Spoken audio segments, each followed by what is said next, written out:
Namaskar. I would like to congratulate Nagpur University for organizing such a wonderful workshop for the teachers to empower them to be the mentor of their students.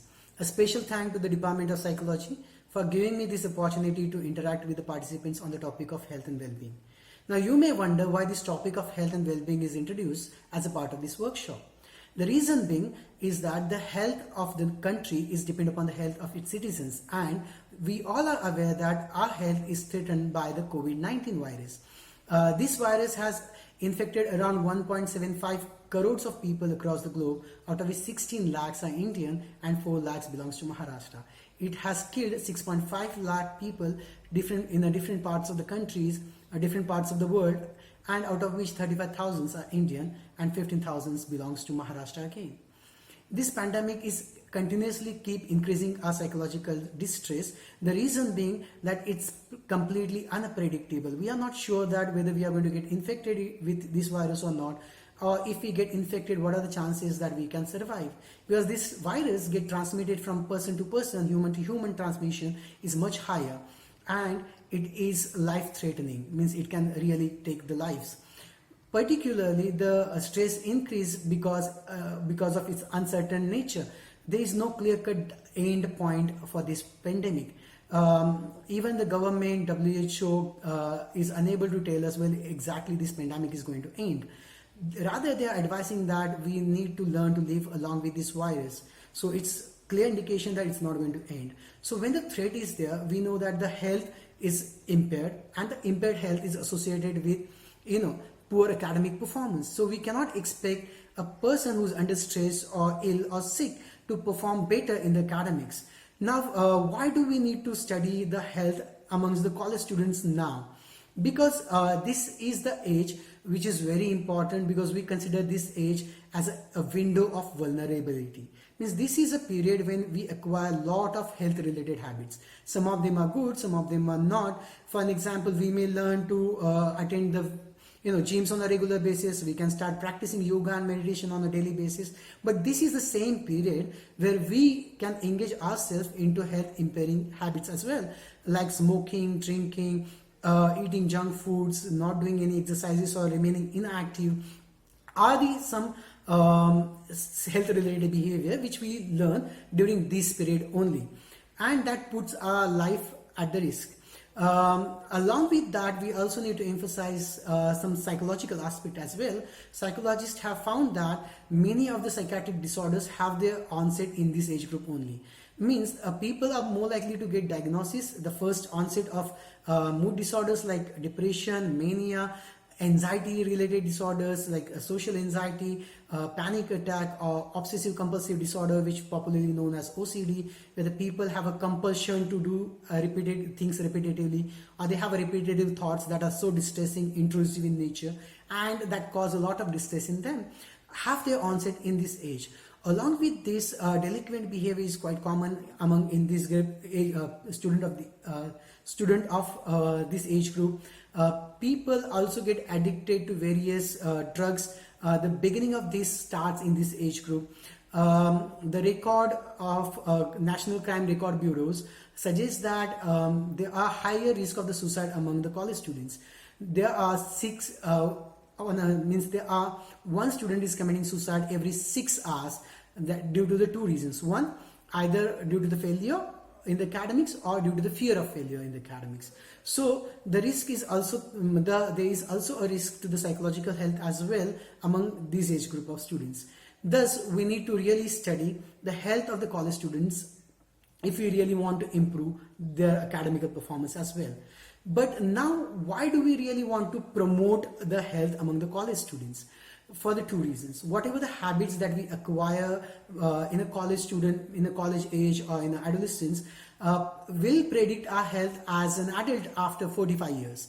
Means if a person's become a smoker and gradually it turns into a chain smoker, the chances are much higher that he may or he might develop the cancer, lung cancer, in a later age, in the middle adulthood. Or a person who is, find it difficult to control his eating and keep eating that to a junk food, is more likely to gain weight and become an obese, and may likely to suffer from the diabetes in the future. So whatever the habits that we acquire, it is the right time where the habits are acquired. So if we can detect these habits, we can actually work on them. That's the reason we need to study the health among the college students now. Second thing, we need to identify the students, those who are at the risk. Particularly the students whose family have a history of chronic lifestyle related disorder like cardiovascular heart disease, diabetes, cancer, arthritis, or a psychiatric disorders of any nature like a schizophrenia, dementia, substance abuse, okay, a delinquency in the parents. If we found that such history exists in the family, it means that these children are really at the risk of developing the health related problems. So if we can identify them right now, we can ensure that we can develop some intervention program to promote their health or to make their health secure. Second, people in this age group are pretty likely to carry a belief that poor health habits are widespread, means they are being practiced by a large number of people. You might have heard that if you ask the students like, what do you think about drinking, they say nothing wrong, means if you drink a little bit, that's okay. Even the doctor advises us to drink, even the doctors drink, even the doctor smokes. I have seen my relatives, those who are drinking, nothing has happened to them. So what are they doing? They are trying to justify that they are not going to suffer from these habits or ill effects of these habits in the future. So this is the right time if we can interact with them and try to actually modify their beliefs regarding this, health impairing habits. It's possible that we can able to maintain their health, sustain their health as well. And the last thing is that if this is possible, then there is a possibility that we can prevent the illness in them, means they can live longer in a long life. They are always going to be healthy without suffering with any physical or psychological disorder. Okay, now let's understand some of the important concepts that we are going to discuss in the upcoming lecture as well. First thing is the health. When we ask the students like, what do you think about your health? Are you really healthy? The answer gets, yes, we are healthy. Now, if you ask, why do you think that you are healthy? They say that, okay, I'm not suffering from anything. Means what you are not suffering from? They say, I'm not suffering from fever, cold, I don't have a headache, jaundice, I'm not tired, I'm not exhausted. Okay, it means they are emphasizing that they are not sick physically. Now understand, WHO emphasized that absence of disease doesn't mean that you are healthy.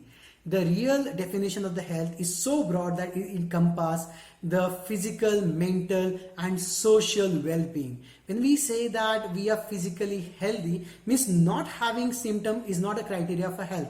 Rather, how strong you are physically, what is your stamina, how much you can run, okay, how long you are going to hold your breath.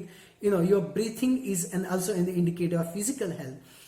When we talk about the mental health is about psychological health. Means are you feel low, are you feel depressed, are you anxious? All these are the indications of impaired psychological health. But if you are self-confident, your self-esteem is high, your self-love is high, and you are pretty happy with yourself, your life and the current situation in which you are living in, it means you are psychologically healthy.